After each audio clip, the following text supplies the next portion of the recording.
As children enjoyed the sunny day, a strange child approached. The child was about their height, but he had a turtle-like beak, a shell, and water dripped from his flat head.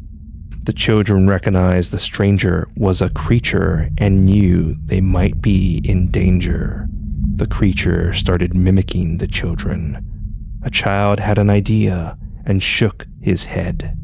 The creature copied him. Water splashed from its bowl-shaped head. The creature's eyes widened, its skin wrinkled, and it ran away.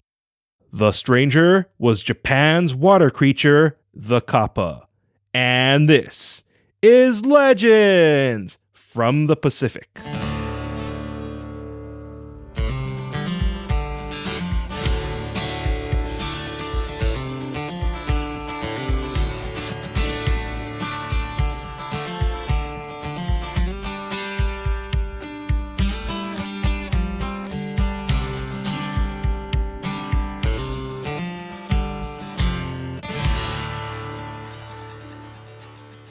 Aloha, and thank you for joining us. This is Legends from the Pacific, episode 72, Japan's water creature, the Kappa. I am Kamuela Kaneshiro, a native Hawaiian professional writer, speaker, and Comic-Con panelist with extensive film and television experience.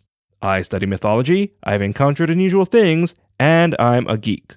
To celebrate Halloween 2021, I'll be sharing one of my unusual paranormal investigations. But you can hear one of my first paranormal encounters now for free by joining our email list. Links can be found in our show notes, so sign up today. Later in this episode, your featured song and Hawaiian word, but first, brace yourself for possibly one of our more gruesome episodes. The Kappa dwells in rivers or lakes and has many names like Kawa no Kami, or River God. There are many sketches, documents, and sightings of Kappa in Japan's waters and castle moats, which started around 720 Common Era. As described in our opening story, Kappas are about the size of a child with turtle-like features. So, a smaller version of a Teenage Mutant Ninja Turtle, with webbed hands and a saucer-like head that holds water. In fact, the turtles were called Kappa in their third live-action 1993 film. Conflicting research claims the Kappa's arms are connected through their torso, meaning if you pull a Kappa's arm, the other arm will be pulled into its shell. However, other researchers claim the Kappa's arms are detachable, which is one way of defeating them. They are powerful swimmers, physically strong, and may have magical abilities. They are unmatched in the water and roam the land causing mischief or challenging people to sumo wrestling. Violent Kappa attack people, horses, and cows. In old Japan, restrooms were beside rivers, which made them an ideal spot for Kappa to drag people into the water and drown them. Drowned victims were found, but part of their anus was missing. This prompted suspicion that the Kappa ate it.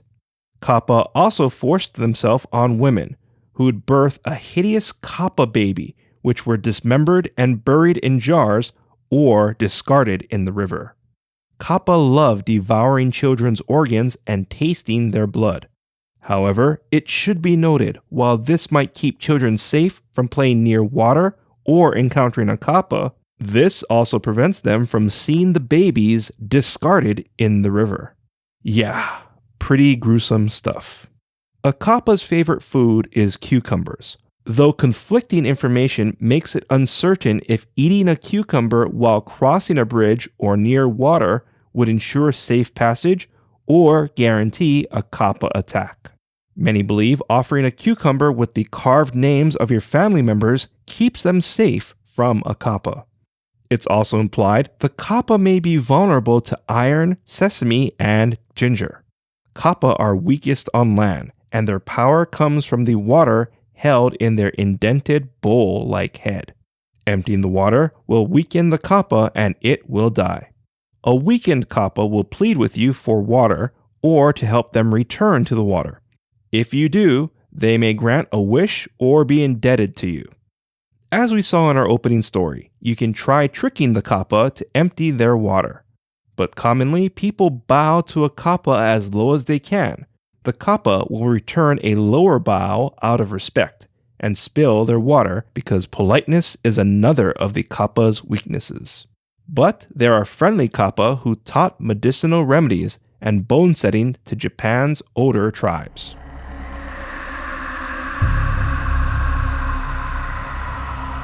The following is a Legends from the Pacific original story and is based on cultural records.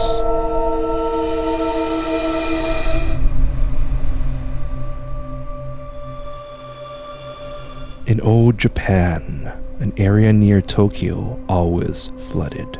A raincoat merchant named Kappa Kihachi was determined to develop the area and spent nights recording the flooding. One night during his observations, beside a river, a child-sized figure surfaced. Its eyes narrowed. "Every night you rudely watch my domain. I challenge you to a sumo match. If you win, I will leave in peace. If I win, I'll cripple you, and you'll watch me kill your neighbors before I kill you. Let us begin." The Kappa approached the merchant. The mud beneath his foot slid into the water, and the creature splashed in after it. The Kappa pointed at the merchant. "Make an area for our fight in 2 weeks. If you fail, I win, and everyone will die." The Kappa slipped into the water. The following day, the merchant asked everyone to help him drain the area at night, or the Kappa would kill them all. Everyone laughed and resumed their work. The disheartened merchant closed early, packed his things, grabbed a cucumber roll, and left his store. He stopped a mile later and enjoyed his cucumber roll beside a river. Splashing erupted from the water, and a childlike figure emerged. The merchant threw his cucumber roll at the creature and scurried against a tree. "It's only been a day. You've given me 2 weeks to drain the area." The Kappa devoured the roll. "I'm sorry, I think you have me mistaken for another." This Kappa was smaller than the one who challenged the merchant. The man apologized and explained his situation to the smaller Kappa. The Kappa offered to help drain the area and show the man how to win in exchange for more cucumbers. The merchant agreed and returned to his store. Several people outside his store greeted him. They were skeptical about the creatures killing them, but understood draining the area was important and volunteered to help. The merchant didn't know how they'd take to the creatures. He thanked them and said they could help by paying what they could for the materials, help him run his store during the day, provide food, and lots of cucumbers. In the following nights, the merchant and smaller Kappa developed the area, and it stopped flooding. Some of the volunteers asked the merchant about the smaller figure they saw helping him. The merchant said it was a friend. On the last night, the Kappa told the merchant to bow as low as he could to the larger Kappa. This will empty the water in his head and weaken him. The merchant thanked the smaller Kappa. The clouds blocked the stars, and the large Kappa surfaced. He was impressed with the drained area and asked the merchant if he was ready for their match. The merchant stood and bowed low to the Kappa. The Kappa returned his bow. Water poured from his head, his skin shriveled, and he leapt for the water. The merchant grabbed the Kappa. "Release me," the Kappa gasped. "Never." The merchant pinned the Kappa. "You were going to kill me. Now I'll kill you." The Kappa yelled as its strength faltered. Thunder shook the ground. Lightning illuminated the clouds. Rain dumped on the wrestlers and collected in the Kappa's head. It chuckled beneath the merchant. The man moved the creature's head to pour out the rainwater, but it didn't move. The Kappa laughed.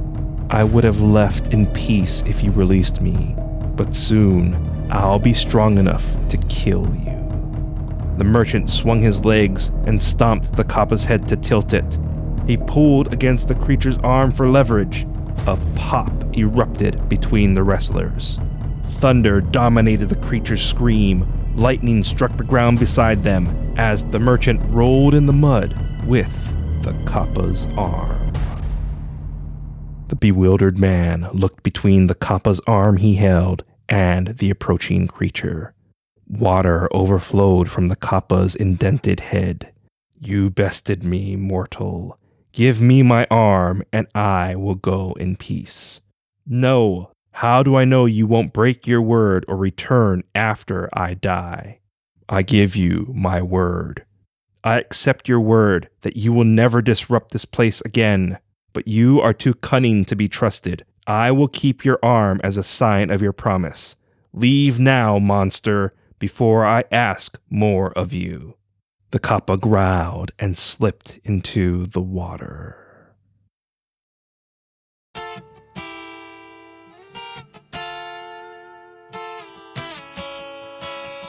You can support us by getting 2 or 3 of your friends to listen to our show. This simple request goes a long way in helping us grow our show. Today, cucumber sushi rolls are called Kappa Maki.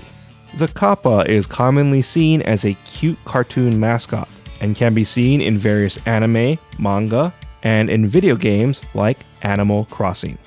Near the area Kappa-Kihachi developed is the Zen Buddhist temple Sogen Temple or Sogen-ji, also known as Kappa Dera, which is named after the creature they say helped the merchant. Also, the people who saw the helpful Kappa became very successful. The temple has what is believed to be a mummified Kappa's arm. Speaking of mummified things, the sake company Matsuda Ichi Shuzo found what they believe is a mummified Kappa during their factory's restoration. They've since put the mummified Kappa on display. Personally, they had me at sake. There are many theories that may explain the Kappa. One is that the Kappa were actually Japan's earliest inhabitants from the northern island of Hokkaido. Another theory claims Kappa were actually stillborn or deformed infants who were cast into rivers. These discarded babies could have also been the grim decision of an impoverished family. Other Kappa theories include the arrival of Portuguese monks whose robes seemed like a turtle shell and haircut matched the Kappa's. I noticed this as a kid when seeing a Kappa's picture. There's also theories that Kappas are really Japan's giant salamanders that grow to 5 feet long and are known for dragging their prey into water. Then there's the theory that Kappas are aliens. On the scholarly side of things, researchers believe the Kappa is an adaptation of the water demon featured in the Chinese epic Journey to the West. But that's a story for another time. The Kappa is an interesting creature, and while you may believe it's primarily a Japanese or Asian being, several of my investigations and interviews seemed like I was dealing with a Kappa. So Hawaii may have Kappas. If you feel our show deserves 5 stars, please give us that rating, write a review, and share Legends from the Pacific with your friends and family. I'd really appreciate it. Our theme song is Mystery by Tavana, courtesy of High Sessions. Sound effects are by Sound Effects Factory. Our music coordinator is Matt Duffy, aka DJ Triple Bypass. Links and show notes can be found on our website, legendsfromthepacific.com, including a link to your featured song, which is Take My Breath Away by Mo Scanlon, courtesy of High Sessions. Legends from the Pacific was written, produced, and edited by me, Kamuela Kaneshiro. I also wrote our original stories. Your featured Hawaiian word is honu. Honu means turtle. An example of honu is Michelangelo is a teenage mutant ninja honu. Once again, honu is Hawaiian for turtle. For our UK friends, Michelangelo is a teenage mutant hero honu, because hero is more accepted than ninja. But I digress. Thank you once again for listening. Mahalo and a hui ho.